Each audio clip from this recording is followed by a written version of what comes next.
Hey there, my name is Cole Adams, and you are watching the best college basketball podcast out there that covers the entire sport of college basketball, brackets, bubbles, and bid stealers. Now, here are your hosts, Sam Fetterman and Jonathan Lidskin. Season 6, episode 45 of Brackets, Bubbles, and Bit Stealers. Jonathan Lidskin, Sam Fetterman in the house, as always. It is our final conference preview for the 2020-25. Well, final one that we both do, I should say. Sam will have a bunch of Northeast previews on Sunday with Tanner McGrath. Be sure to tune in for that one. 7 o'clock, 7 p.m. Sunday. This is the Missouri Valley preview. We did one of these last year. Vance could not be with us tonight, but John Baker from the March to Arch, pod is here. March Arch Baker on Twitter. John, how you doing tonight? Doing good, fellas. Thanks for having me on. You just can't beat talking Valley hoops on a Friday night. Yeah, you really can't. I unfortunately could not make it out to St. Louis last year for Arch Madness. Hopefully, we're going to change that this year. Hopefully, work doesn't get in the way, and we can get out there for the Sam. With all due respect, in my opinion, the best mid-major. Oh, absolutely, no doubt. It goes Big East, Missouri Valley, everything else. Yeah, it's just the atmosphere there is incredible, and we can get into all of that. But A10 is great too. What'd you say? A10 is great too. The A10 is great. Yeah. Pittsburgh this year.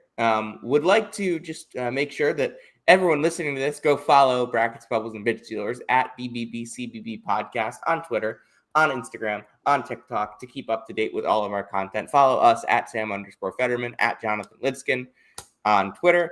Make sure that you turn on notifications on YouTube, Spotify, Apple Podcasts, wherever you get your podcasts. You can watch Brackets, Bubbles, and Bid Stealers on Twitch, on YouTube, or on Twitter whenever you want. You can also listen to it wherever you get your podcasts. We have the Northeast preview coming up on Sunday night, 7 p.m. with Tanner McGrath, featuring interviews with Ted Hodling, the head coach at New Haven, Anquan Hill from Sacred Heart, Ethan Roberts from UPenn, Matt Langle from Colgate, and John Becker from Vermont, along with analysis of each of those 5 leagues. We also will have the Christmas Eve special featuring Jack Church and Matthew Winnick next Sunday night.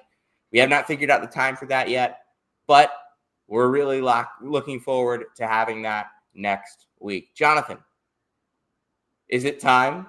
I think it's time. It's Valley Update time. Yes, it is. Yeah, this entire show is Valley Update, and so here's where I want to start. Getting into these 11 teams. Baker, I know you're an Illinois State guy. We discussed this last year on the pod. What do you think of the expectations this year, and are they justified for Illinois State? I think he's frozen. I think he is frozen.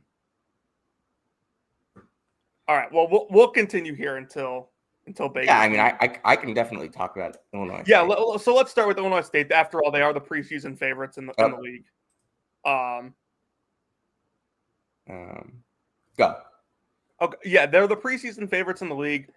I think this year there's probably 5 teams that can win the league. Of course, last year on this very show, we were in agreement that there was a clear top 2, and my number 3 team, Drake, goes and wins the league and loses like 2 conference games. Baker, you back with us?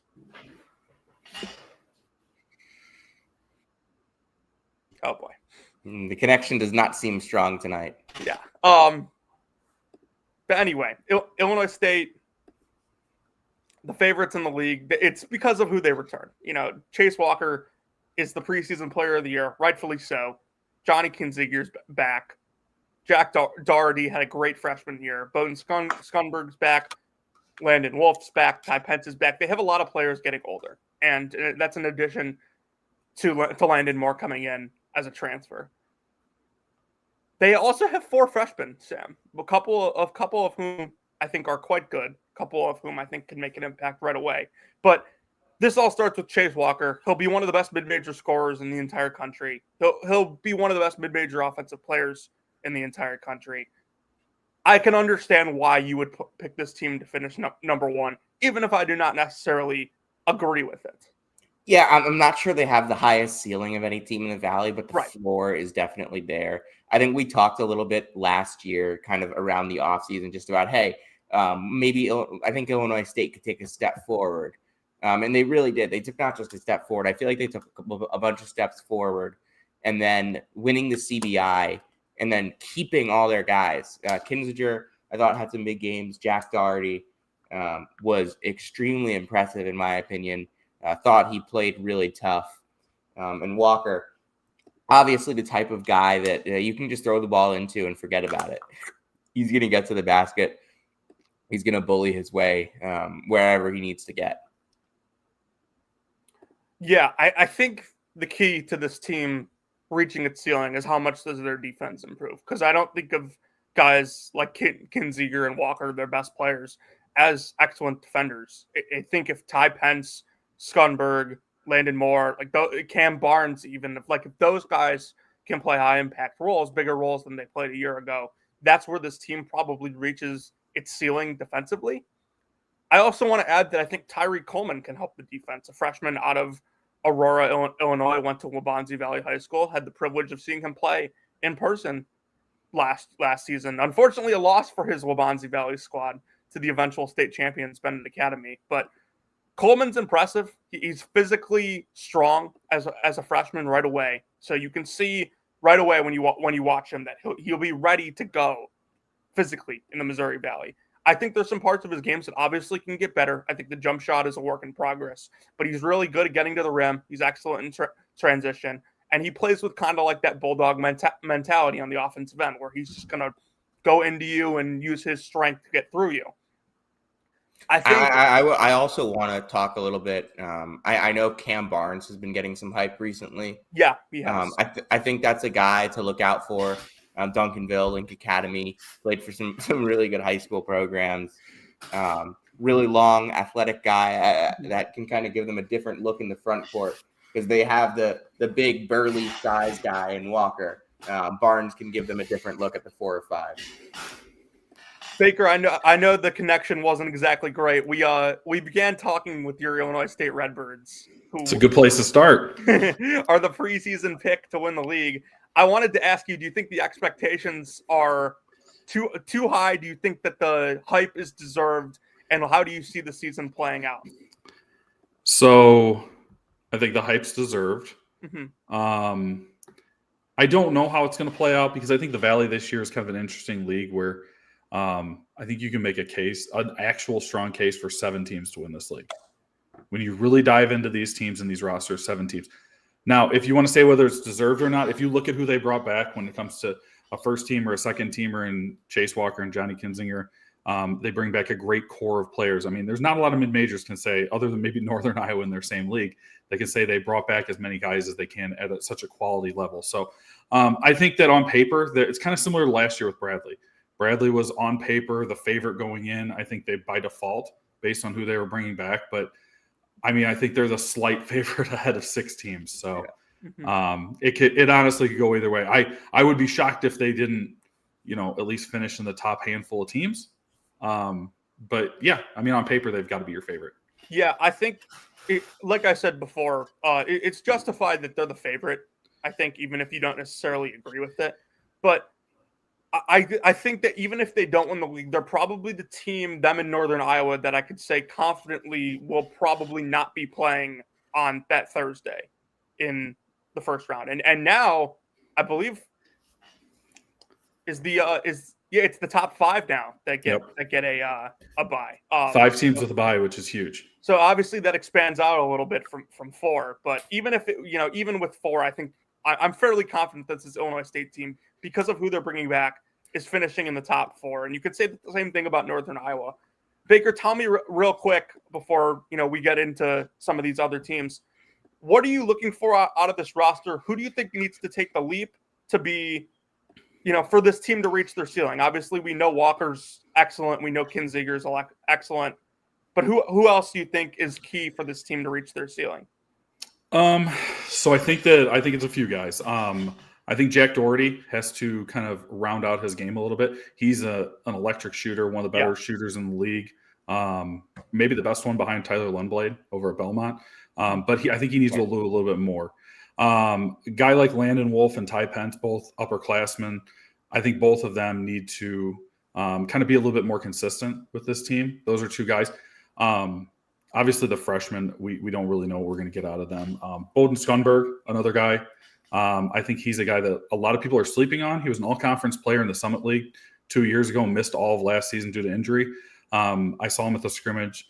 He looked great. So I think he's going to be one of their best players, like right out of the gate. But to me, to answer your question in a long-winded way, Jonathan, I think Johnny Kinzinger needs to be the one to really upgrade his game, because I think that for Illinois State to be successful, as good as Chase Walker is, I think Johnny Kinzinger's got to be the best player in the league.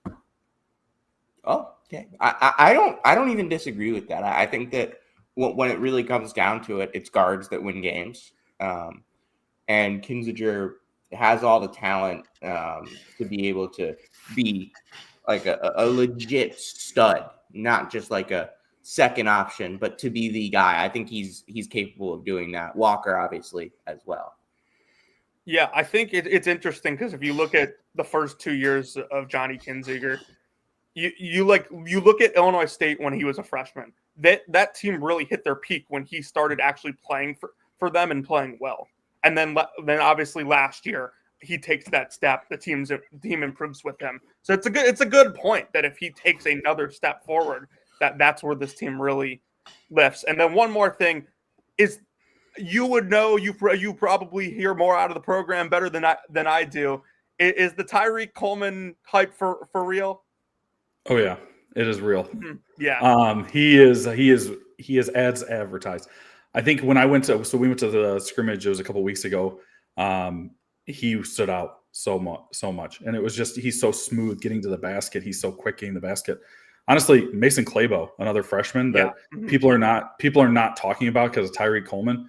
He was equally as impressive in that scrimmage as well. So Illinois State, this is, as I've been an Illinois State fan for a long, long time, this is one of the best group of freshmen that they brought in my lifetime. So Coleman, though, to your point, I would be shocked if he's not an all freshman team player.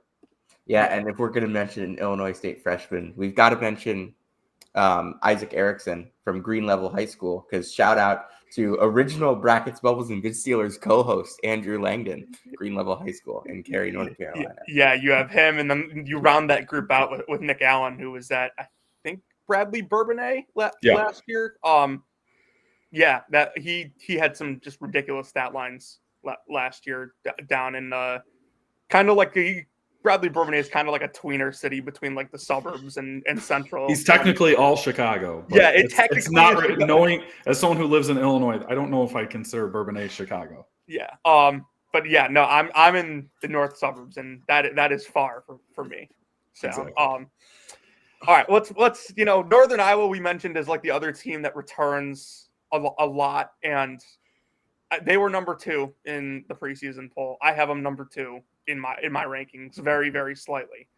And I think the key with this team is their bench. They're not as deep as Illinois State on paper, but they do return Campbell, Trey Campbell. Oh wow, that is not Chicago, like not even close. No, they play in a conference with like all Chicagoland area teams, though. from what I know. What the hell? It's like halfway to Champaign. Yeah. But Trey Campbell's back, Max Weisbrod's back, Leon Bond's back, Ben Schwieger's back. And then I think the key that people aren't talking about with Northern Iowa is a healthy RJ Taylor. I thought he was really good at the start of the season for them last year before he got hurt. If he can come back and they can slide Trey Campbell back over to the 2 and he can play point for them, I think that's where Northern Iowa can really reach their ceiling. Yeah, I think it's going to be interesting with the point guard situation with Max Weisbrod as well. Guy who started every game for them down the stretch at point guard when RJ Taylor went down. They're kind of a 1A, 1B type of situation between the two of them. I think I would give the nod to Taylor, but having a guy like Max sit there right behind him is a huge asset. Yeah, you nailed it with some of their great players. I think similar to what I said about Johnny Kinzinger, I think for Northern Iowa to reach their kind of potential, Trey Campbell's got to be that guy. This is a team that lost 2 really big contributors, Hudson, the big man in the middle, and then one of the best Valley players of the last few years, Titan Anderson. who did so much and they relied on him so much. So it'll be interesting. I think the key for me with Northern Iowa, it looks like Will Hornseth is probably going to be the 5 to start the year. And I like his game. I don't know how he can hold up size-wise. He'll be kind of a smaller 5. Yeah. That'll be kind of interesting. But he had a decent freshman year last year. Mm-hmm. I think he can be that for them in time, but that's probably the one weak spot for Northern Iowa. Yeah, I don't think that their interior defense is probably maximized with Will Hornseth getting the majority of the minutes at the 5. He is a good offensive player, though. He'll be efficient, and I think they can be an elite offense in the Missouri Valley with him starting at the 5. Yeah, I just don't know about him as a rim protector. He's only 6'8", a little bigger, but like shoulders width wise, but I don't think he's a great athlete. And obviously not the size of Jacob Hudson. Yeah, and I think that what the thing with me, like Bond is awesome. Before Bond got hurt, he was really good. Mm-hmm. They have guys. Schwieger, really good basketball player. I would put him. He's got to probably be in one of your first 3 all-conference preseason teams for sure. But the thing, like I said about the big man situation, if we're not looking at the 5, Northern Iowa matches up against everybody, but against the 5. When you go up against an Illinois State, a Bradley, a Murray State with big guys playing that 5 position, I think that's where Northern Iowa is going to really struggle. Some of the league they're going to do just fine against. Some of the league they're not. And that could be depending on how and maybe playing small might do really well this year in the Valley. We don't know yet. Yeah, I don't really have a ton to say about Northern Iowa. I do like Weiss Broad kind of as like a secondary handler that can also run pick and rolls. I think RJ Taylor is going to be big. Bond and Campbell, obviously really important. But yeah, that's kind of where I'm at with Northern Iowa. You guys kind of said most of it. Yeah. We can get into my pick to win the league here, and I will preface it with this. When I've probably texted Sam that I thought 4 different teams were going to win the league at some point during this. You did. Like it started with Illinois State. Then at one point I probably said Northern Iowa. I probably got the Bradley at some point. And I eventually landed on the team that I think is going to have the highest upside in a league that I think is going to have a lot of parity, and that's Murray State. I understand that this is a risk and they could finish 6th and I could look really foolish for this. But I think when you add a guy like Roman Doman with all the other transfers for Ryan Miller's first year there, I think that like if the Valley has a team that is in at-large talks late in the season, it's probably these guys. They just, they have so much talent. KJ Tenner was a high major recruit. JJ Trainer, Frederick King, Mason Miller. All these guys have been at high major schools, and then you add them to. Let's kind of not put Frederick King in these conversations. I actually I'm selling myself a little bit. I've had enough Frederick King for a lifetime. When Fred King and Chase Walker go at it for the first time, that's going to be must-see TV. I could also just watch sumo wrestling. You could do that. That's true. But Murray State obviously spent a lot of money on this roster, and the fact that a guy like Roman Doman was available for them, I think that from what I've heard, they expect him to be one of the best players in the conference. And from what I've watched, I think he could live up to that. I think that's interesting. I wouldn't even know if I would have had him on the radar as one of my top couple guys, especially looking at the roster. I think you're completely right, except for one piece. I don't think that they have the non-conference schedule to even be remotely an at-large team. Yeah. I do think this team has the highest ceiling in the league. I also think this team might have the highest or the lowest floor. Mm-hmm. Because a lot of times in the last couple of years, it's been, and I understand, brand new coach, super excited. I think they made a home run with Ryan Miller. I think that's a great hire for them. We actually had him on our podcast and talked to him. He gets it, and I think he's going to do really well there. However, the last 2 years, Murray State has completely turned over an entire roster, and it hasn't worked out for him. Brand new coach. This feels like a little bit more talented team. You get to bring a guy in, a senior Javon Jackson's guy. I really like coming over from UIC. He was a really good player in the league last year that no one really talked about because he was at UIC. But I think he instantly brings that kind of credibility to this roster, especially from a Valley perspective. And then another guy I'm just really excited to see how he does in the Valley is Lane Taylor. Lane Taylor was awesome at Central Arkansas. Yeah, I love him. And, he was all freshman team, 17 points a game. And so they've got a lot of guys like that, like a Fred King. I know you're going to want to talk about him, but he's gonna fill that role for what they need him to do at Murray State. Mason Miller's going to be a guy I know that's going to get a lot of playing time there. See what he does compared to what he did at Creighton. But they've just got a lot of talented. Like we can go through the whole roster of guy after guy after guy. They have a lot of really good talented pieces. The big question for Murray State is, can they bring it together? And that has been a no the last 2 years. So brand new coach, we'll see how it goes. Yeah, you talked about Damone. This is the type of guy that I like. He's the mid-major Neoclaus Abdalas to me. That's the type of player that he is. And if you know how I feel about the Greek Freak, you know how I feel about Roman Damone now, because this is basically a guy that can play every position on the floor for this team. It's going to look he's probably not going to have to play point guard because they have KJ Tenner and Lane Taylor. He's probably not going to have to play the 5 because they have Fred King and Dylan Anderson. But he'll play 2 through 4, and he'll score off the wing. He'll handle the ball. He'll operate ball screens. He'll also post up. I think if you want film of Domon playing point over the summer at FIBA, it's out there.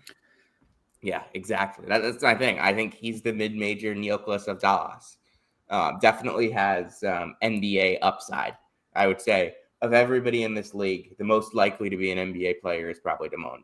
And if he lives up to that, Murray State's going to win the league. Yeah, like that's. Yeah. I mean, look, I'm not having something like so. Like I'm not as high on him, especially right out of the gate as you guys are. Yeah, no, but if he's exactly what you're saying, man, the sky's the limit for this team. Yeah, I'm not saying it's going to come together right now. I just think that, like, eventually this is the type of guy that will be able to play basically everywhere on the floor. He was so impressive all summer long for France. So I think that if you want to sell yourself on Damone as one of the best players in this conference, maybe one of the best couple, you could do that. I would also caution against that because it's very risky to kind of assume that I would be comfortable putting him on a preseason all-conference team, probably not the first team. Wow. Okay. I am glad that Baker, that you brought up Javon Jackson, because I feel like UIC, when they were playing well last year in the middle of the season, he was kind of the reason for that, or at least one of the reasons. He had some of his best games. I love him. Like they went to double overtime against Murray State at home. He had 30 in that game. They go to Bradley and get maybe the biggest win of any team in conference play in the Missouri Valley last year. He goes for 25 on the road. I think having Valley experience on the roster is a real difference maker, especially once you get into conference play and you go through the grind of the Missouri Valley schedule where you're, going all over the place. And like, as we know, like the crowds in this league are good. They bring people up. No question. I think you could make the case that Javon Jackson during Valley play last year was their best player. Like you can make a case. So there's a reason why that team overachieved to be a 6th place team last year. It was UIC, finished 6th in the Valley last year. It was a 6th seed at Arch Madness. That was granted they got upset in the first round. That's another story. But no, he's a quality basketball player. I think to your point, just having someone who's seen these players before, who's been through these Valley games, is going to help a team that's just kind of unknown. Yeah. And that is kind of the big question here. Like, is Ryan Miller a good basketball head coach? Does this team have the type of pieces that can fit together? If you threw together a roster, this is probably the most talented team in the conference by far. No disagreement. So let's go here to Bradley now. This is a team that has been at the top of the league consistently under Brian Wardle, at least after his first couple seasons taking over the program. If you want to argue like Illinois State or Bradley, who has the best freshman class in the league, I think it's these two quite easily above the rest. And then I think what you're looking at for this team is who they brought in transfer-wise and who they kept that takes the leap. Really excited about the season Jaquan Johnson could have I think he's a tremendous point guard, tremendous player. Demarion Burch was a guy I was really high on last year too and didn't quite take the leap, but maybe going from a sophomore to junior now, getting a little older helps him as well. This team, I think, another team that can win the league, and I'm very interested to see which of these freshmen really make an impact. Like Montana Wheeler has been talked about as like this next Duke Dean, small guard that has like out of the gym range, and then they bring in Matthew Zobrist. Dietrich Richardson, according to some people, was the number one player in the state last year in Illinois. This is another really good squad, and I obviously didn't even mention AJ Smith's name in full, but he was the best player in the exhibition for them and against St. Louis, and just a really strong athletic wing. Yeah, and for me, I look at Smith and Hugh Brixey as two guys with a lot of experience. I've watched those guys play through the years. I watched Smith at JMU last year, Hugh Brixey at Wright State, and I'm very comfortable with those two in Brian Wardle's system. I feel like it makes a lot of sense. They're disciplined, they rebound, they're tough guys. And I think that's something that Bradley is really able to recruit to on the wing. Yeah, I think Hembricks and Smith are both going to have to be really good. They're going to have to, because they lost a lot. Like if you look at who they had on this roster with Dean, Hannah, Montgomery, they lost a lot. So those guys are going to have to fill in. They're going to have to be immediate impact guys. Really love the fact they have Jonovich coming back as their big man in the middle. He's probably the guy that gave Chase Walker at Illinois State the most problems last year. If you go back to the two games Illinois State and Bradley played against each other, Chase had a hard time getting going because he was going up against him. But Demarion Burch and Jaquan Johnson, those are two guys I think are going to really set the tone for this team. Jaquan Johnson is, they call him Bully, and he is just such a strong point guard. He plays so hard. He's going to have to I don't know if he necessarily needs to be Duke Dean, but his scoring is going to have to be kind of up there toward the Duke Dean. He can kind of fill that void. And Demarion Burch had a really good sophomore season that no one talked about. He got a lot better, a lot more consistent scoring the basketball. So I think if he takes another step forward, I'll put it this way. I don't love this Bradley team compared to a lot of the other teams in the league. I have them kind of middle of the pack. I know a lot of the metrics love them. I don't love them as much. That's to be said. I think this is a one step back to take two steps forward, though, for Bradley. This is kind of a reset of a new era of Bradley basketball. If they had lost Hannah, lost Dean, lost Montgomery. I think this is probably their worst team since 2022. Yeah, I'd agree with that. On paper, at least. The last three teams Wardle has had are probably better. And when you have an NBA player right, for 3 years, and then you have the preseason player of the year in Duke Dean, you're going to be better than when you have a younger team. And that's why I think Hugh Brixey and Smith are so important, because they are the adults in the room right now, and Jonovich to an extent as well. Those guys have been around. They've won. They've played for solid teams, well-coached teams before.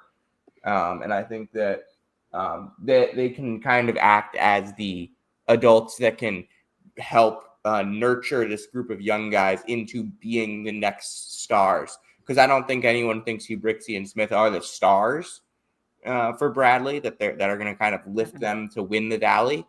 I think that's what we're looking at from a Johnson down the road, from Birch, from Wheeler down the road, Zobrist down the road. Not right now, but that's why bringing in those two guys was so important. Yeah, Sam, you and I talk about this all the time with teams in the preseason and in the offseason. Bradley's like another one of these teams where if some of the older guys are their better players, they'll probably be just fine. But if Johnson and Birch are their best players, that's where they can be really good. And that's fine. And the whole thing is that, hey, Baker mentioned it. You're probably a year away from your best, from having one of your better teams. And that's totally fine. The goodwill and the program that Bradley has built over the last, nearly a decade under Brian Wardle? Or is it over? He's going into his 11th year. Yeah, for over now 11 years for Brian Wardle.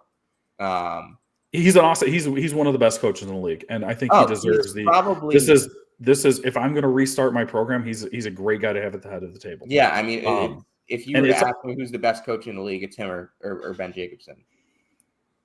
Yeah, I also just want to. Casey Alexander has to be in that conversation too. But yeah, those three guys. Before we move on, I just want to real quick mention. I don't know if Matthews Obrist is going to have a huge impact on this team, but just to nuts shooter. Like I saw him in person last year at York at the Jack Tosh tournament. They were losing by 3 to Palatine, late in the game in the second round, about to get upset. They come out of a timeout. He hits a 3. He then hits another 3 to take the lead. Palatine comes out calls a timeout. After the timeout, they get a stop. He comes down, hits another 3. They're up 6. The game's over. Yeah, he's insanely good.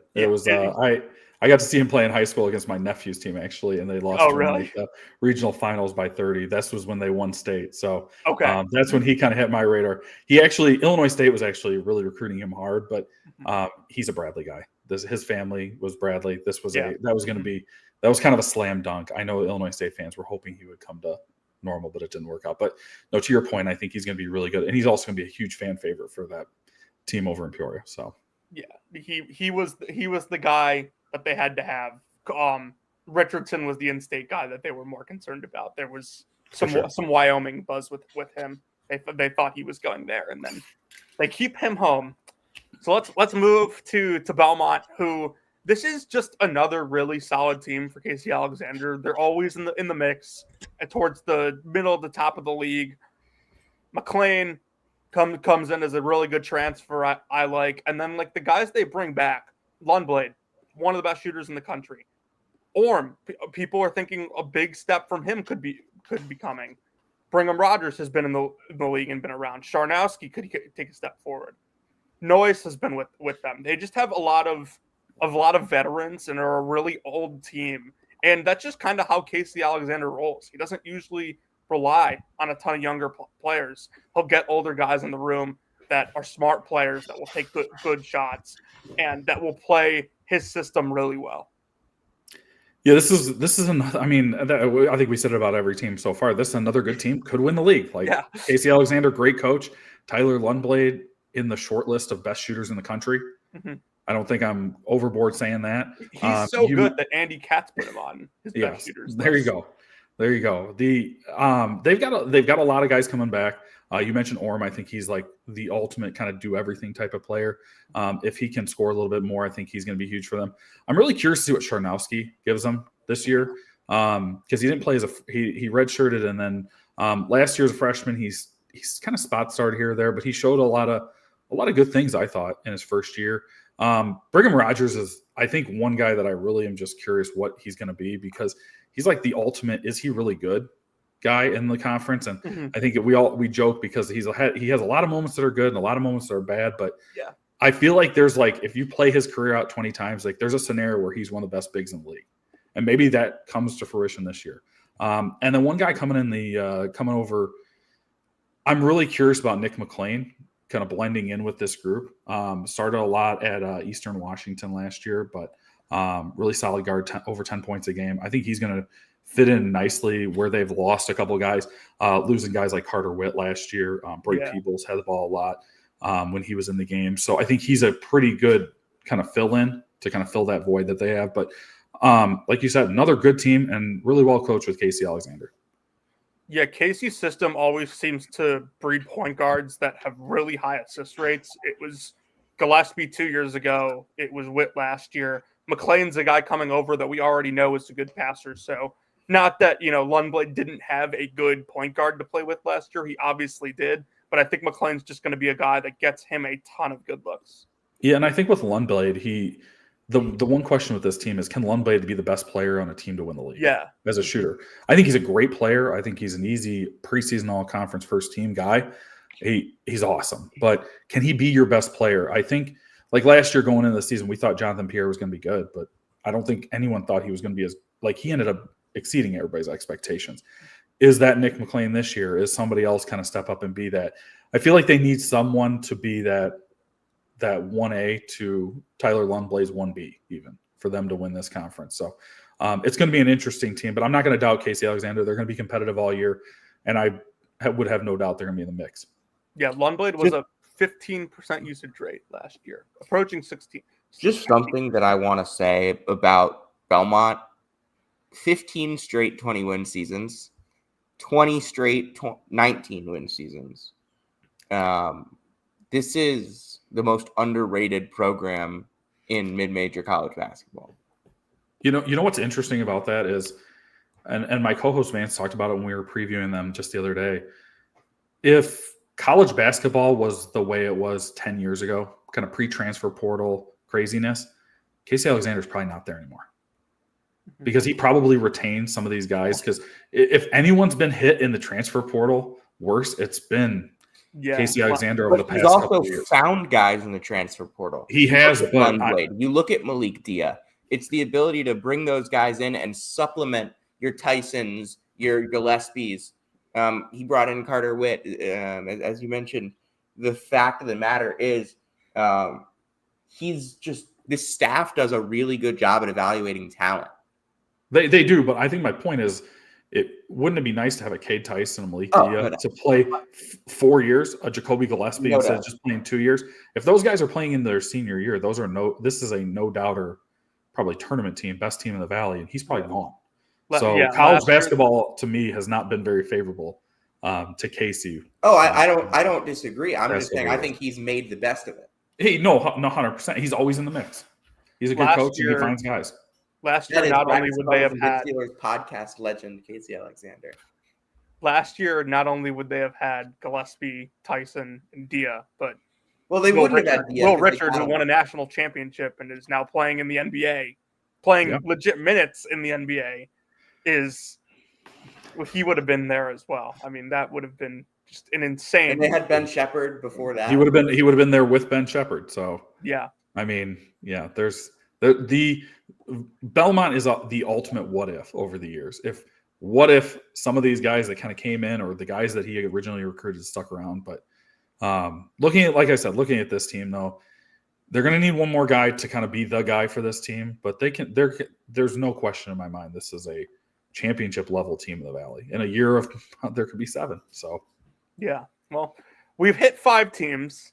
That means that we have, in Baker's eyes, 2 more championship contenders. It's hard to disagree with that. I think I said 5 off the top, because if I had extended my rankings out from 100 to 105, you probably have the 5 teams that we've mentioned all within 20 spots of each other in a national ranking. So just to show you how close the league is. So I'm just going to go to the team that I have at 6 because, and we'll see if we align here. I have Southern Illinois at 6. The second year coach, I think they take the jump. Horan House is really good. I love the backcourt. I think Prince Aligbe is a really interesting transfer down, a guy that in high school I liked. I know he's obviously like 4 or 5 years removed from that, but I think he's got some athletic tools. Drew Steffi's back. Damian Mayo's back. Mayo's like one of my favorite energy guys in the league. He'll just get on the floor for loose balls, get after you defensively. He basically does everything that Connor Enright did when he was at Drake. But now obviously Mayo at Southern Illinois after being at a different former Valley school in Missouri State. So Baker, I'll start with you here. Southern Illinois, Scott Nagy, second year. What do we think?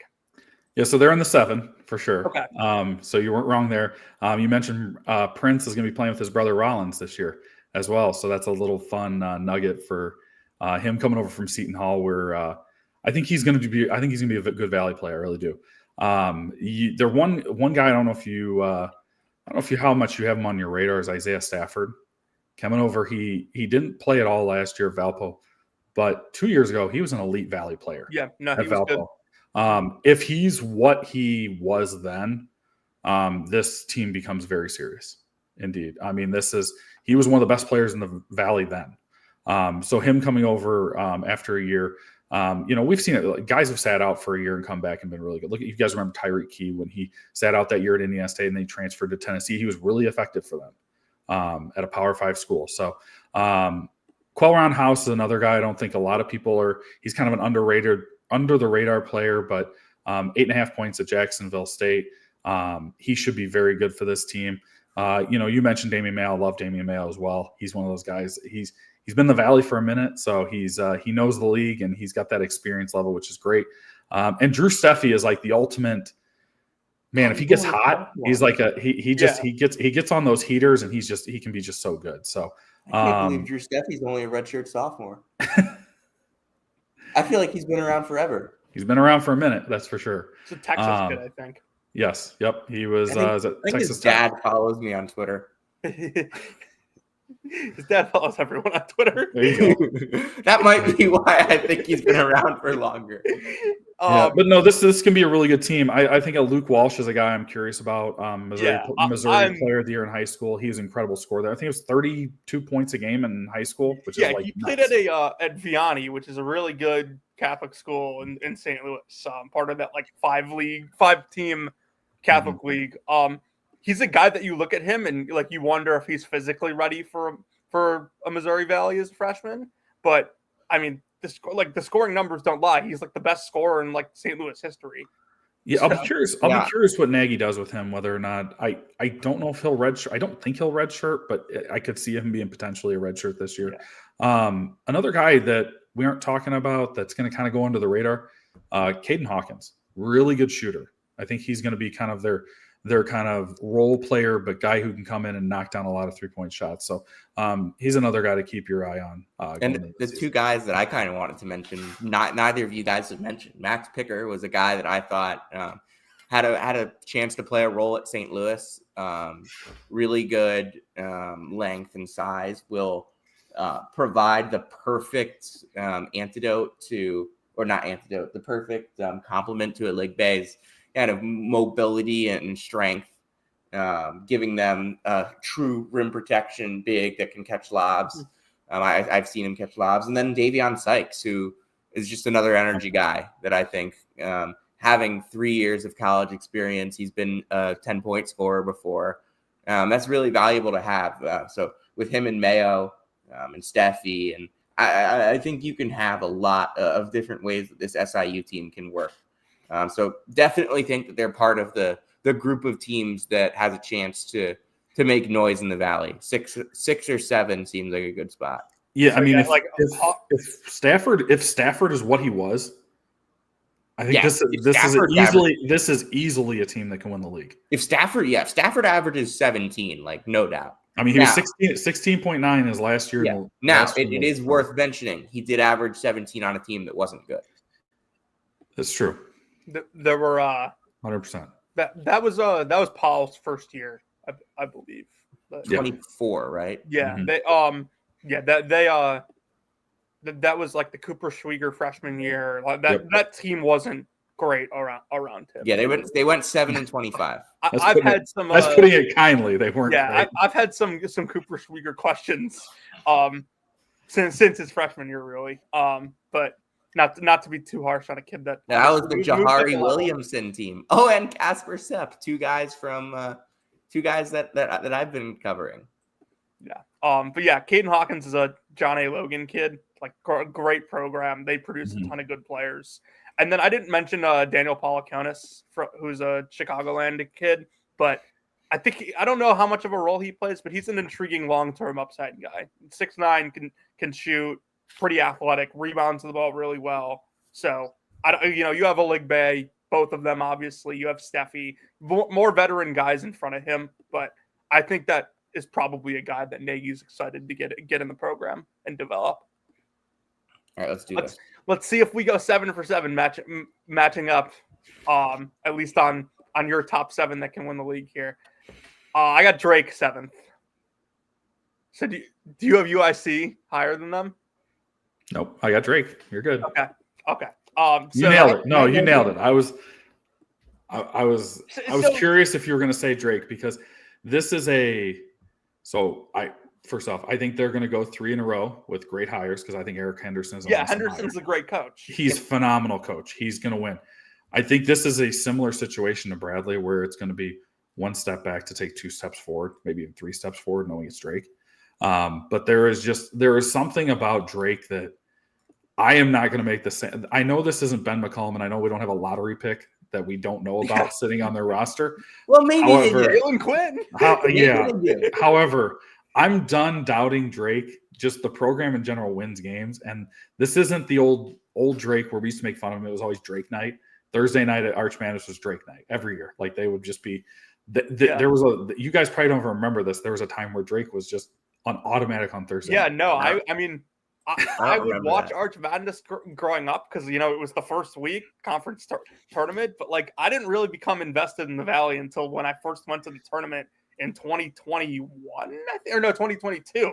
It was. Okay, So, that's long after Drake night. Drake was in the title game that year. Right. So Drake was an at-large the year before. yeah, they have had like since Darren DeVries came over, they have had really just even when Nico was there.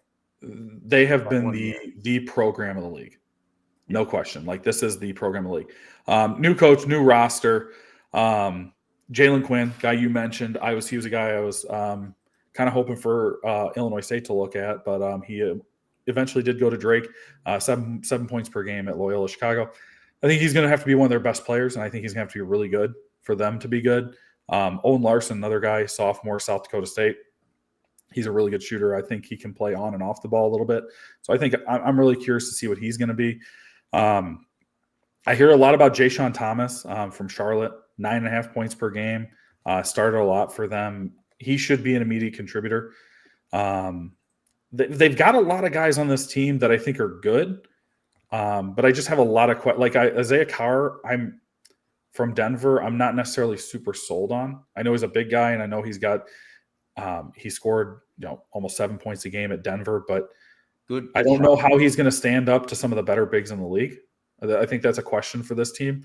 Applehans is going to be really good over from New Mexico. I think he's going to contribute more here than he did at New Mexico. Griffin Goodberry is a freshman to keep your eye on from South Dakota. He was an absolute stud there. 2-time player of the year in South Dakota. He was the number 1 player there. I think there's a lot of Drake fans that have been singing his praises so far this preseason. So keep your eye out for him. But again, they got a lot of talented guys. They got a good NIL. They put together a good roster. I think they're probably going to end up finishing middle of the pack, but I would not be shocked if they won the league again. Yeah, I think I would be very shocked if they won the league. I don't see this roster as having like win the league upside, but you mentioned Applehans. I think that I've thought he was a little bit underrated at New Mexico the last couple of years. Good player. Thomas, talented. Quinn, been a guy that I like. So kind of that 3 I'm really interested in. Carr is a good shot blocker, and if Goodberry is as good as Goodberry is as good as Drake fans are implying, and that they're definitely going to compete to win games and put themselves in position to make the top 5. Yeah, I think this team might be better defensively than expected, just because Quinn is so good on the ball, and then obviously like you have some more athleticism than maybe you did a year ago, even though that team was really good defensively. But I think the intriguing part of this Drake team is you combine a defense that I think can be good with a coach in Henderson who I think is a good offensive coach. And if he can make the pieces work, that's where I think you start at the ceiling. I'm really interested to see what Eli Shetlar does for this team because, like, early in the preseason last year, it sounded like he was going to start maybe at Drake, and he doesn't end up playing a factor, doesn't end up being like playing a role on that team. But yeah, I like the shot with Goodberry. I think he's a nice player, obviously a very accomplished player out of South Dakota. This is a intriguing roster, man, and like even if it doesn't happen in year 1 for Henderson, like it's hard to see him completely failing in this league. Like, I don't see it. Like their athletic director, I forget the name, but he's on Twitter, like talking about the net with Kevin Sweeney and like the problems with it, and it's just like you can tell that like they're so committed to being the best program they could possibly be. Yeah, he's nailed it too. I mean, you go from Darren DeVries to Ben McCollum to. I mean, you're going to Eric Henderson, who's he would have been one of the top choices for any mid-major, maybe even a few low Power 5s would have been taking a sniff at him. So I think he's at the right place though for him. We had him on the podcast as well. he's a very fun guy. I could talk to him for hours. He was that kind of guy. I'm not going to make the same mistake again of doubting Drake being any good. And like I said, Sam, I hear where you're coming from. You'd be shocked. That's fine. To me, I think in a scenario where if this league is a complete bloodbath, which I think it could be, where you've got like a team who's the number one team going into St. Louis as a 13 win team because everybody's just a logjam in the middle. Eric Henderson's good enough coach, and he's got talent here that he can win enough games to get that done. So, like I said, I'm not going to put it as impossible. I would probably have them fighting for that last bye of those top 5 seeds for Arch Madness. But yeah, they're definitely in that mix. I mean, there's a reason if you look at KenPom, I think all 7 teams are in the top 135, 136, give or take. So, because I mean, they're all really good. So, see what happens. Yeah, and then so you have Drake. You have your top 7 there, and then I have UIC at 8, and they obviously overachieved last year. You know, if they finish 6th, they get upset by Valpo in the first round. But like, there's some intriguing pieces here, and like I can't say definitively that I think that they're a contender to win the league. But when you have a backcourt like Ahmad Henderson and Elijah Crawford, who I think has really high upside, I think that there is a chance to be better than 8th here. I also like the punch in the front court with Bellion and Momo. Yeah, Momo will be one of the best defenders in the league, probably. Yeah, and as we get into these bottom 4 teams, I don't have them 8th, to be fair, but I think Elijah Crawford's a guy that he's got a lot of potential. He's kind of the unknown though, but you do have Ahmad Henderson, who we know is going to be good. He's been good in the Valley in the past. He was 11 points or over 11 points last year. You mentioned it, Moma and Belgian. They've got one of the better front courts in the entire conference, and at UIC. I don't know if I'm curious how this team puts together enough points to score and win games. They're very similar. My preview for UIC and Evansville are very similar to each other. Great front courts, a couple of guards that can score, but not a lot of depth. And I don't necessarily think they're going to be very good because I think the top 7 are just that good. I also do want to shout out 2 guys that I watched a lot last year, and Chris Walker and Mekhi Lowry. Walker, when Binghamton played its best basketball, Walker was the best player on the team. So I do think there's some upside there. He can shoot it. When he catches fire, he's on fire. And Mekhi Lowry is a awesome defender. You guys in Illinois know it because you saw it at Oswego East. We saw it on the East Coast at Towson last year. Super long arms, really impactful. Yeah, we talked to Rob S. and Sam back in, I think it was May that we had him on. Yeah, but we talked to him. I think one of the keys around UIC right now is like they are making a serious investment to keep Chicago kids home. And yes, they are. There is plenty of talent in Chicago. It's not elite anymore. It's not like it once was, but it's perfect for the Missouri Valley. Like there are plenty of kids out of the Chicago Public League and Chicago Catholic League that can go play at UIC and have very good college careers. And I think that you're starting to see them make a serious investment in that. And it's a good investment to make because in the world of college basketball, with the transfer portal taking over much more the recruiting base, teams in the Missouri Valley are going to get their look at a lot better freshmen than they would have maybe 10 years ago. So some of those players who maybe would have been maybe kind of borderline Power 5 guys out of Chicago, they might look at a UIC and, hey, that's a great spot, especially to start my career. Keeping them was going to be the challenge. When we had Coach Isan on, he had mentioned, we had him on when he very first took the job. He said, we have to establish ourselves in Chicago. We have to establish ourselves as being kind of that home team that kids in high school want to play for. They want to come watch us play because they want to play their future. So, I think he's doing everything right. I think they overachieved last year, and I don't know if they're necessarily as good a roster this year. A lot of potential though. I think that their ceiling is probably 5th, and I would have a hard time getting them that high. Josiah Hammonds is another guy you guys didn't mention. He played a lot at Sam Houston.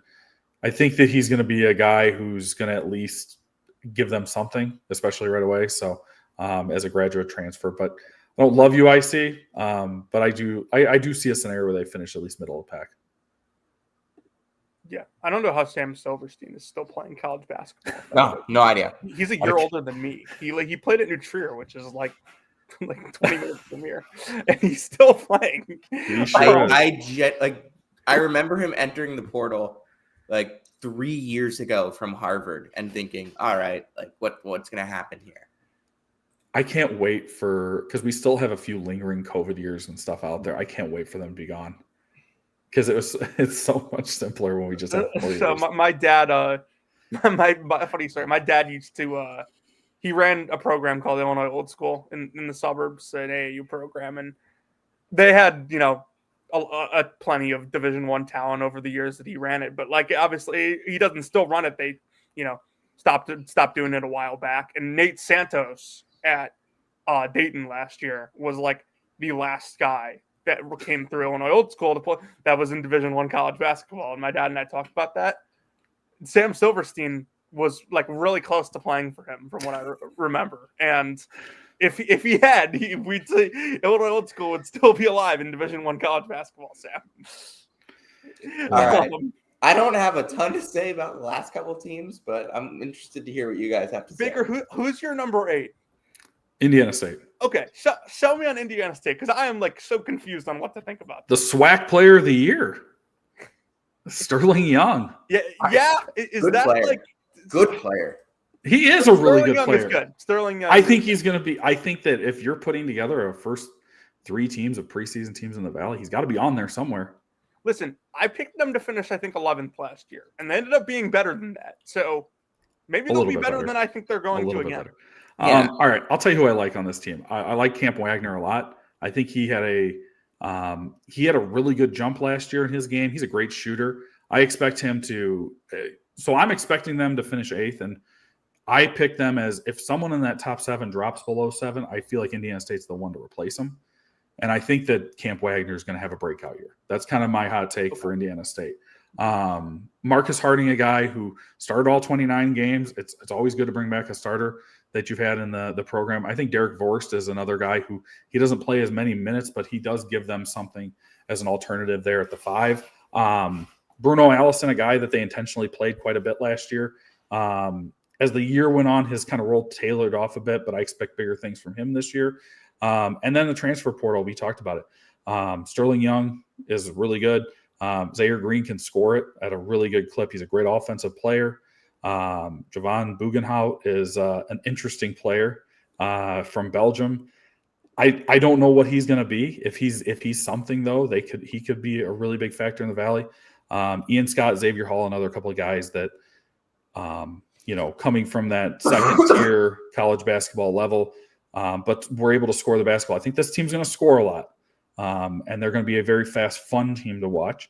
I don't know if there's a lot of defense. That's usually the question with a Matthew Graves team, and I'm sure you guys saw that Matthew Graves just had to get triple bypass surgery the other day, so he's going to be out for I believe 2 to 3 months. So I'm not sure how that affects how the team's actually going to be. But Schlesinger, the new head coach, the interim head coach. Yeah, former New Orleans coach. Yeah, so he has experience. So that's a really good thing. I think this team's going to be really fun, and I think they've got a guy like Sterling Young. I think can be that good enough player to keep them in a lot of games, and if hopefully for their sake they just don't have the big lulls in the season, because I think they lost like 7 in a row at one point last year, and that kind of killed their season. Yeah. All right. 2 teams left here. Do we have to? Evansville and Valpo. I'll give you a quick on both. Evansville is they similar to UIC has one of the best front courts in the league. Joshua Hughes and Connor Turnbull, both great bigs. I like Hughes a lot. Great bigs. They've got a lot of interesting players. Keyshawn Porter from NC Central is going to be a guy that's going to have to be really good for them. Alex Hemingway, another kid from Clemson. He's another one who's still playing college basketball. But he's going to have to do something for this team. I'm really excited about Aaron Gutman, a freshman. Bryce Quinnett's another freshman. Leaf Mouldier, another freshman. There's a handful of freshmen on this team that I really like. Yeah. Ultimately, I just don't think they're going to score enough. I think they're going to be a really good defensive team, and they're going to give a lot of teams fits, but they're just not good enough there. And one thing about Evansville that I kind of know is Leaf Moeller seems like a really, really strong ad. Comes from Germany. He's old. He's big. He can pass. I love that Europe is kind of just spawning these bigger point guards. Yeah, it's who wants a raise to play basketball? Who wants to make a lot more money to play basketball and be a 6'6" point guard in the Missouri Valley? Yeah, right. Like good stuff. Like I don't know a ton about him, but from what I do know, this seems like a player that can be a really strong contributor. Quinnett's good. I've watched his film. He's a good ad. And then, we get into Valpo here. This is like, oh God, this roster's awful. I don't know how many names they recognize on here. This was the roster when we were joking about. So the Valley did something this year different. They did a players to watch list instead of doing a conference preseason pick. Yeah, which there were 32 players on the list. 39, Jonathan. 39. Sorry. I've already destroyed the Valley for that one on the podcast. So anyone who wants to go listen, they can hear that. The fact that Valpo had anyone, let alone 4, was, I don't know. It was a tough one, but just to give them a little bit of optimism. I like Rakeem Chaney. He's a freshman. I think he could be fun. I think Isaiah Barnes and Owen Deese they're gonna basically be the guys that make this team go. Owen Barnes from Tulsa. He was a solid player at Tulsa. I'm not, no disrespect to Isaiah. He's a really good player at Tulsa. I think on the right night he can fill it up for sure. Owen from Texas A&M, Corpus Christi. I think he's a solid transfer. They just Keontae Thomas from Southeastern. He was a really good shooter there, so he's a veteran player. I think could be interesting. They've got a lot of guys that are, I don't know. It's just too hard to make a case for this team to be anything more than 11.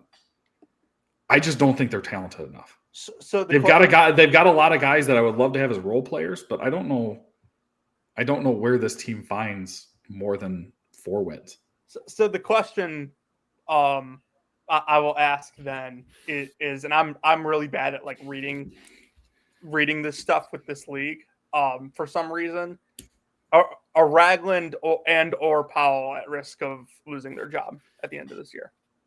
I don't think either one is. Yeah. Because you got to remember, like Ragland would maybe be the one you'd look at, but if you remember what Evansville was before he even got there, right? I mean, he went from a team that they won 1 game in conference, then he won 6, and then he won 8. So I mean, he's making improvements as he's gone. They just don't have a great NIL, and they just don't have. It's just not a great situation in Evansville, quite frankly, in this new world of college basketball. But I think he's doing a really good job. I think he's gotten talent there. You look at some of the guys they had on their team last year. I mean, Tayshaun Comer, Gabriel Posado was one of the best freshmen that nobody knew about last year in the league. That was my freshman of the year pick last year. And yeah, not for an injury, he probably wins it. Without a doubt. Allright was really good as well. But those 2 were just so really good. So similar to Roger Powell, he's getting talent there as well. And I know their NIL is kind of in their infant stages of really getting rolling. So I wouldn't put anyone on the hot seat this year in the Valley. I think everyone is probably pretty safe. We've had a last couple of years where we've had a lot of turnover for some coaches, more than most in Valley history. I think this is the year where that kind of stops. Well, you had that one year where Yaklich got let go and Mullins got let go, and I believe there might have been one more that year as well. Was that when Dana Ford got let go because Missouri State was still in the league? I think he might have. Yeah, it was. Yeah. So you had those 3 like all like very quickly after their seasons ended at Arch. And then I think it was the same season that they lost DeVries at Drake, where Ben McCollum came in, and then we also lost Josh Schertz when he was at Indiana State. Yeah. And then going to last year, we had obviously Coach Prohm at Murray State lost his job, and Ben McCollum moving on. So it has been kind of a revolving door of coaches in the Valley. And it always has been. And we lost a team. It's, you know what though, in the past it really was. In the last few years, Sam, it has, but in the past these guys were kind of lifers in the Valley for a long time. So it's different. It's different for if you've been a longer. Like when the league was best in like the mid 2000s, a lot of those coaches ended up leaving. But you got to remember it wasn't really like that though. It was more of a, like, you would look at like a Dana Altman. We had Creighton in the league. He was there forever. That's true. He could have left at any time. Ben Jacobson he's had opportunities to leave. Like there's a lot of guys who could leave. I think if we do lose any coaches, it's because a team wins the league and a coach moves up. Yeah, I think Wardle's a jump seat candidate, but he has been for a couple years now. I think if Casey finds a way to win with this Belmont team, no question. Casey could move up. Ben's probably just he's a Northern Iowa lifer. Like he's never leave. I think Ben would consider, because I think he's a Minnesota guy. I think if it was the right situation to go to Minnesota, maybe. Yeah, but they just hired a new coach. Exactly. I think that was always the one that I think we always thought was, if Ben was going to leave, it was going to be like Minnesota.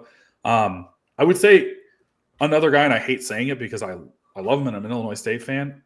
If Ryan Peden turns this thing around in 3 years from what it was and builds a program the way he did, and has a great year, he's going to be a guy that a lot of teams are looking at to kind of help rebuild their new program, because what he did, if you look at what Illinois State was when he came in, they were not a good program at all.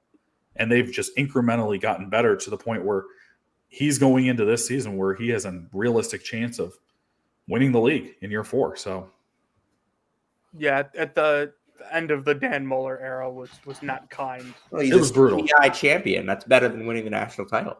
What's funny? In Valley circles, they make fun of the CBI championship. I think that was like they were the ultimate Valley team to go win that tournament.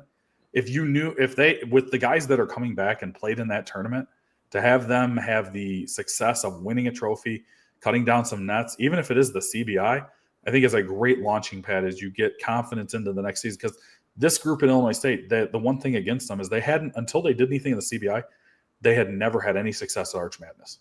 Yeah. They kept losing under Peden. So I think that was kind of getting over that hump was huge for them. So, hopefully this is their year. Yeah, if I'm remembering correctly, obviously last year they lose in the quarters to Belmont. Belmont played their best game of the season. Yeah, they played unreal. It was one of the most miserable games I've ever been. The year before, they lost a close game to Evansville in the 7-10 game. Yeah, there was a nasty call at the end of that game. Yeah, on the first day, I remember watching that one. So yeah, I mean, this is like the stepping stone, and it's so interesting because I guess the best chance now for a coach to leave this year is you get a guy that takes the Schertz leap, whose team takes a leap, wins the league, and all of a sudden bigger schools come calling. But I do, to your question, I don't think it's happening this year, because I think that we're going to be looking at maybe a 13, maybe a 14 win team at absolute best in the regular season. Yeah, we will not have a 17-18 win Valley champion this year. Completely agree. It's just so different than last year. I think 15 because you had last year we come on this show and you had obviously Drake loses DeVries, but then you had Bradley and Northern Iowa both bringing back all league players from teams that finished inside the top 4, and the league was really, really good the year before. Yeah. So those were not traditional top 4 Valley teams. Bradley was a top 670 team at Ken Pom, and they returned guys. Northern Iowa was, I think, right at the top 100 returned guys. This league doesn't have that type of team this year, and I think that's what makes the league so interesting to follow. I think it's why you have a team that finished 5th place last year as your preseason favorite, just because they brought back a first teamer and a second teamer. They brought back the best player of any team in the league in Chase Walker, and Johnny Kinzinger probably is the second best player and that's why they're the favorites. So It's a different valley. I think that the top of the league has come down a little bit, but I think the bottom of the league is coming up, and it's going to be a much more consistent, really good league. I mean, when you're cycling coaches in and out, the pendulum is eventually going to swing back the other way, and it's not necessarily a bad thing for those of us that enjoy watching the league on a night-to-night basis and watching those good games, because anything can really happen. Game number 1 of the season, if you want to count it, I will count it as game number 1 of the season. Game number 1 of the season will be a Missouri Valley game for me. I will be at Welsh Shrine Arena next Wednesday to see Illinois State take on Northwestern. I decided to make the trip to Evanston down the road for that one. So I'll be curious. I'll be curious who plays for the Redbirds. Yeah, because it's still an exhibition, and I know they had some guys sit out the Illinois game. Yeah, so I know Chase Walker is not playing right now. Johnny Kinzinger is not playing right now. And yeah, Barnes didn't play either. Yeah, Barnes hasn't played since he didn't play in the scrimmage a month ago. He's hoping to be back soon, but the hope is that all those guys will be ready to rock and roll for game number 1 of the regular season against Ohio in a couple of weeks. Yeah, don't worry. Brandon Leap's still here. He's again a guy that game on the line. Brandon Leap, I trust you. Literally older than me and still playing college basketball. Yeah, in the scrimmage, he actually looked really good. I mean, yeah, he should. He's like 4 years older than everyone. I think it was the one thing I noticed differently about him is they used him differently. Like he's taller than everybody. Throw it up to him. And they were doing that a lot more. So he was always a guy that he needed confidence, because sometimes when it started snowballing downhill in the wrong way, it was just tough for him to kind of get it back. But he's another guy we could go on and on about Illinois State. Yeah. No, and I don't think your listeners want to hear about the Redbirds all night.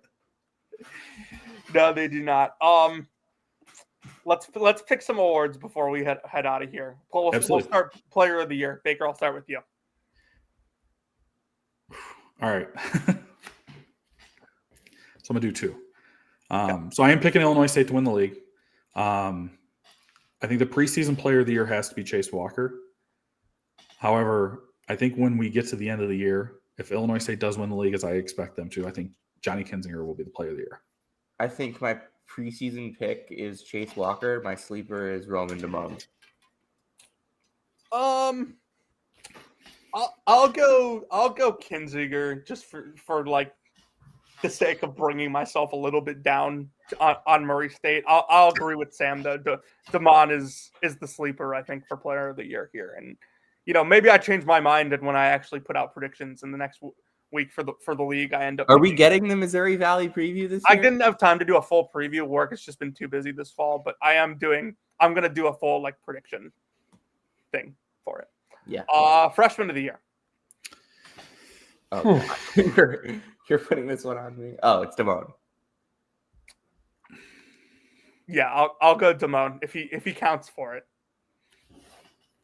He's only like a year older than a typical freshman would be. If you're gonna tell me I can't go with Damone, I don't know. I'll go Damone, and then traditional freshman, I'll go Tyree Coleman. Yeah, I was gonna say Tyree Coleman as well. To not be as biased as I can and go Tyree Coleman, I'll go off a little bit. I'm going to go Dedrick Richardson and Bradley. Okay. I think I think he has more opportunity to play than Coleman. I think he's going to get more minutes than Coleman. Wouldn't be shocked if Leaf Muller kind of puts himself in the conversation. I mean, it's opportunity. Yeah, exactly. Right? It's opportunity plus 22 years old as a freshman at 6'7". All right was really good last year, and so was Pizzato. But those guys also had opportunity to play because their teams weren't as good. Can I give you a dark horse that we haven't mentioned on the podcast? Jalen Wilson at Northern Iowa. Yeah, I have a friend who's from Minnesota and went to high school in the Minneapolis area. And he thinks Jalen Wilson's really good. I just don't know how if he gets enough playing time under Jacobson. Freshman, it's sometimes a little dicey, but right. I think talent-wise, he's right up there at the top with some of the best freshmen we have. Yeah, no doubt. And then Coach of the Year, or Sam, we don't do Coach of the Year. Defensive Player of the Year.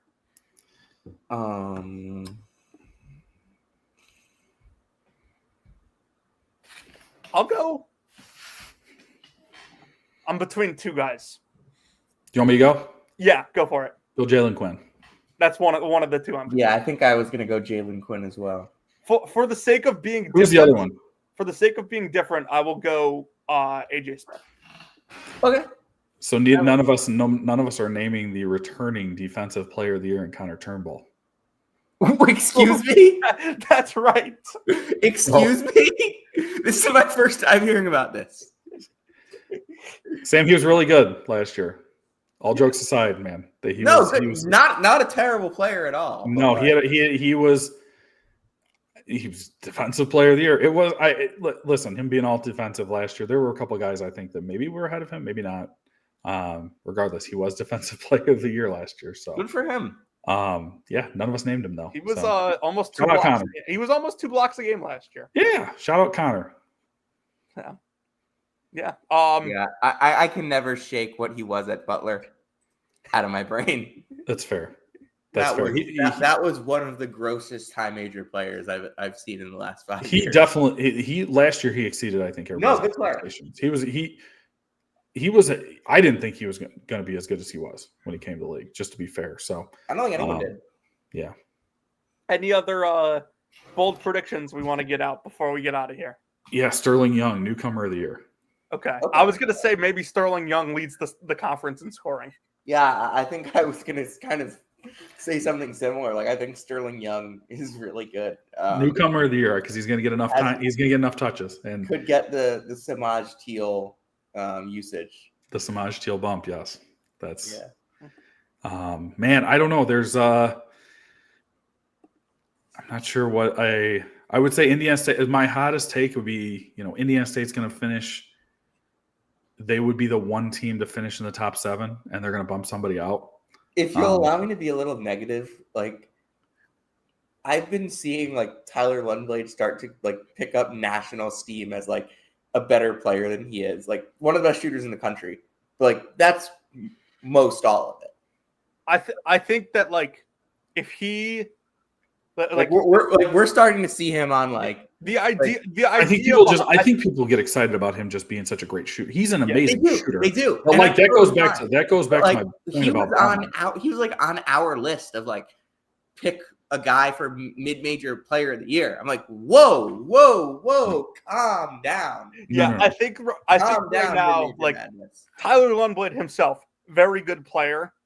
I think that the idea of what Tyler Lundblade can become is getting a little out ahead of everyone right he now. He was a borderline all conference player last year. He didn't make one of the first 3 teams for all conference. Yeah. I don't think he really shouldn't have. He just all he did was shoot. Yeah, and so like that was my whole point when we went through the Belmont preview. Tyler Lundblade, I don't think he can be your best player if you win the league. Like that's why I said you need to have someone be his 1A. Mm-hmm. I think he's a great player. He's a great shooter.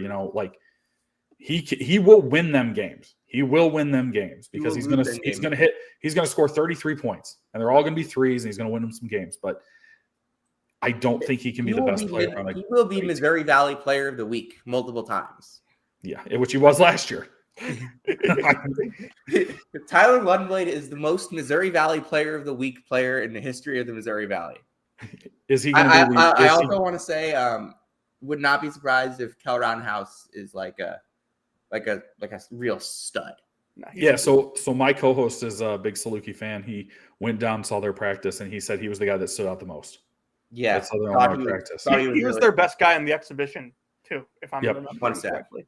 So he's going to be really good as well. So Southern's an interesting team. I think I feel like I'm higher on them than most people are, really. Like Bradley's the one. Bradley and Drake are the 2 name value, and me not going to forgive myself if I doubt them again. I'm not going to this time, but I don't love either of those teams this year. I think it's going to be just a different year. I think that one thing people forget, and this isn't just a Missouri Valley thing. This is a college basketball, even college football, just a sports thing. What happened there? I wanted to maximize you so you could say something. You don't need to maximize me for this. No, I'm doing it. Okay, fine. I think something that people forget in college basketball and really across all sports is that if you like a coach and he goes into his second year at whatever place he's at, typically, that is where you take the huge leap. We got it with Josh Schertz a couple years ago in the conference, and now maybe Nagy is that guy. We have some other candidates for that, obviously, but I think Scott Nagy's a tremendous coach, and if they finish top 3, top 2, even win the league, wouldn't surprise me. Sam, before we get out of here, I have one more award to give out. Go. Associate Commissioner of the Year, Mike Kern. We love Mike on this pod. I was wondering if you were going to give out Jag of the Year. Oh, Missouri Valley Jag of the Year. Can we just go like Sam Silverstein? Yes, that's the correct answer. I will say there is when Mike Kern, when we're in the when March Madness is going on, and there's Mike Kern's at these random sites. It's always on Kern Watch. If anyone like Valley Twitter goes nuts when somebody catches Mike Kern sitting at the scorers table of he's at he's out. I think he was in I don't know if it was like Arizona last year, just randomly sitting at the table or one of these random sites, and there's Mike Kern just sitting there, and everybody's just like, "Is that Mike Kern still there?" He's a friend of the show. He's come on our podcast a bunch of times. He's awesome. He works his friggin' tail off. Two things. One, he's an awesome, very nice guy, and this I'm glad that this is like a Missouri Valley thing with him, because when I first went to the Valley tournament, this started between me and my two friends, because we got the email back from him about credentials, and my friend just texted us, is like, "Guys, we got an email back from him, the Colonel."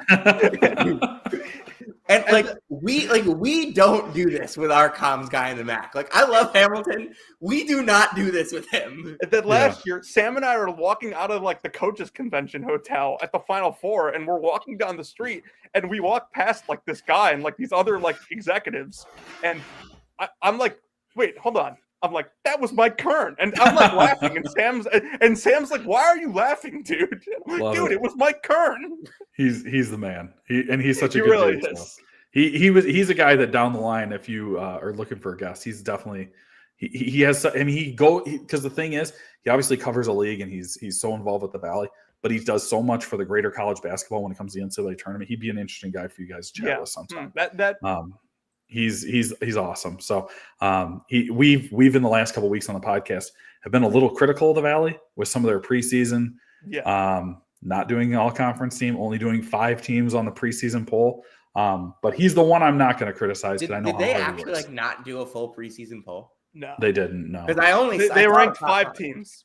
5 teams. I saw that, and I was like, I was like, oh, the whole poll's probably coming tomorrow. Nope, still haven't got it. Still waiting. Valpo could have been picked 6th. We don't know. It just makes him look so Mickey Mouse. It drives me nuts. All right, Sam, take us home. If you came to hear about Tyler Self and where he's working, you came to the right place. If you came to hear about Mike Kern, you came to the right place. And if you came to hear about the latest happenings with Caleb Grill, you came to the right place. This is season 6, episode 45 of Brackets, Bubbles, and Bid Stealers. This is our Missouri Valley preview. Thank you to John Baker for coming on. For Jonathan Litzkin, I'm Sam Fennerman, and we will see you Sunday night.